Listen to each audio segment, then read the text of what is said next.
Shalom, selamat pagi. Sebelum kita mendengarkan berita firman Tuhan melalui audio, tapi sebelum itu mari kita tunduk kepala dan kita berdoa.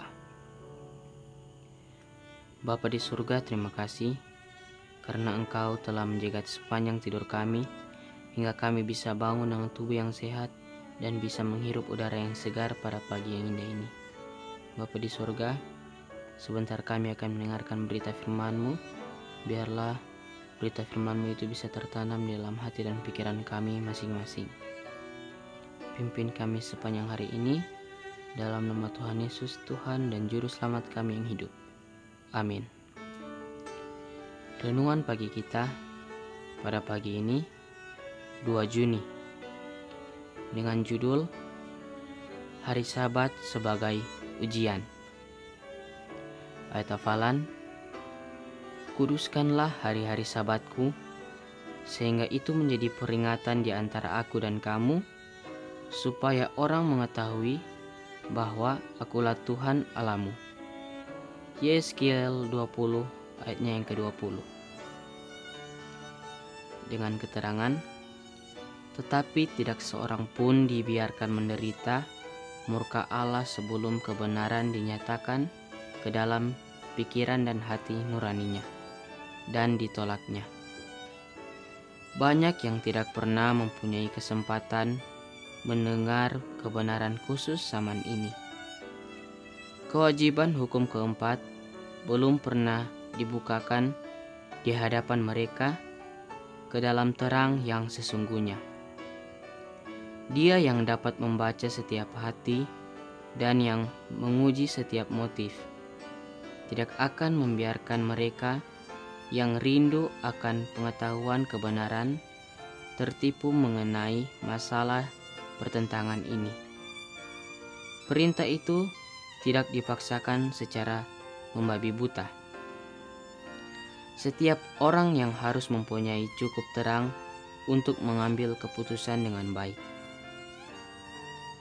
Hari Sabat akan merupakan ujian terbesar kesetiaan. Karena itulah pokok kebenaran yang terutama dipertentangkan. Bila mana ujian terakhir dilakukan ke atas manusia, maka garis pemisah akan ditarik antara mereka yang melayani Allah dan yang tidak melayaninya. Sementara pemeliharaan sabat palsu yang sesuai dengan hukum negara yang bertentangan dengan hukum yang keempat adalah suatu pengakuan kesetiaan kepada suatu kuasa yang menentang Allah. Maka pemeliharaan sabat yang benar dalam penurutan kepada hukum Allah adalah suatu bukti kesetiaan kepada Pencipta. Sementara satu golongan oleh menerima tanda penurutan kepada kuasa-kuasa duniawi, menerima tanda binatang, maka yang satu golongan yang memilih tanda kesetiaan kepada kekuasaan ilahi, menerima meterai Allah. Sejauh ini, mereka yang menyampaikan pekabaran malaikat yang ketiga sering dianggap sebagai sekedar menakuti-nakuti saja. Ramalan-ramalan mereka bahwa sikap tidak toleran terhadap agama akan berkuasa di Amerika Serikat, bahwa gereja dan negara akan bersatu untuk menganiaya mereka yang memelihara hukum-hukum Allah, telah dinyatakan sebagai tidak beralasan dan tidak masuk akal. Telah dinyatakan dengan meyakinkan bahwa negara ini tidak akan pernah menjadi suatu yang lain selain daripada tetap seperti yang sudah-sudah. Pembela kebebasan beragama. Tetapi sementara masalah pemaksaan pemeliharaan hari Minggu menghangat secara luas, peristiwa yang begitu lama diragukan dan tidak dipercaya tampaknya sedang mendekat, dan pekabaran malaikat yang ketiga akan memberikan suatu pengaruh yang tidak bisa terjadi sebelumnya. Pada setiap generasi Allah telah mengirimkan hamba-hambanya untuk menegur dosa, baik di luar maupun di dalam gereja.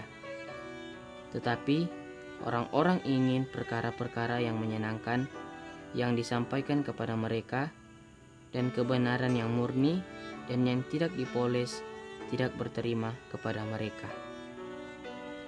Alfa dan Omega, jilid 8 halaman 637 dan 638. Demikianlah renungan pagi kita pada pagi ini. Mari kita tunduk kepala dan kita berdoa. Bapa di surga, terima kasih karena Engkau telah menjaga kami sepanjang tadi kami mendengarkan berita firman Tuhan melalui audio. Biarlah pelajaran yang sudah kami dapatkan pada pagi ini biarlah bisa menjadi berkat bagi kita semua. Bapa di surga, pimpin kami sepanjang hari ini dalam nama Tuhan Yesus, Tuhan dan Juru Selamat kami yang hidup. Amin. Terima kasih.